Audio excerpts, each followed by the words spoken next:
तो चलिए जानते हैं कब्रिस्तान की एक रात की कहानी। एक ऐसी रात जो 4 दोस्तों की जिंदगी बदल देगी। बस एक रात, एक गलती और शुरू हुआ कभी न खत्म होने वाला खौफनाक सपना। 4 दोस्त थे, मनीषा, कार्तिक, प्रिया और नितेश। रोमांच के लिए वो एक अघोरी को फिल्माने जंगल पहुंच गए, पर उनकी इस हरकत से अघोरी की तपस्या टूट गई और वो गुस्से से आग बबूला हो गया। और देखते ही देखते चाकुओं से लैस उसके चेले आ गए। अब ये चारों बंदी थे।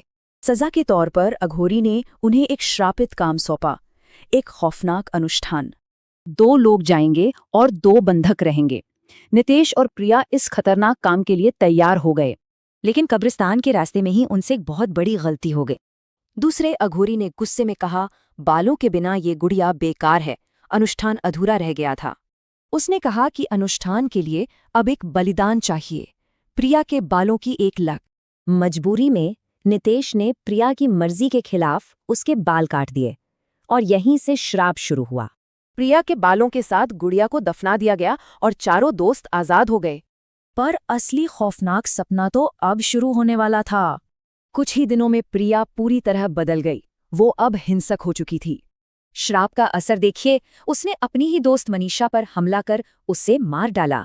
घर के अंदर कार्तिक और नितेश को उस बुराई का सामना करना था जो अब प्रिया थी। प्रिया ने उन पर भी हमला किया। वो अब उनकी दोस्त नहीं, एक दुष्ट आत्मा थी।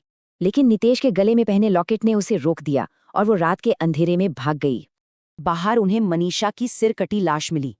वो समझ गए, प्रिया कब्रिस्तान वापस गई है। कब्रिस्तान में वही अघोरी प्रिया और मनीषा के कटे सिर के साथ कोई अनुष्ठान कर रहा था। तुमने अपनी पहली बलि दे दी है, अघोरी ने कहा। उनका सबसे बुरा डर सच हो गया था। अब प्रिया को बचाने का सिर्फ एक ही रास्ता था, एक आखिरी मौका। नितेश गुड़िया ढूंढने लगा और कार्तिक ने प्रिया को रोके रखा। उन्हें बस गुड़िया को कुएं में फेंकना था। गुड़िया के पानी में गिरते ही श्राप टूट गया। प्रिया वापस नॉर्मल हो गई और वे वहां से भागे। प्रिया तो बच गई, लेकिन सवाल ये है कि उस रात उन्होंने किस अंधेरे को छेड़ दिया था।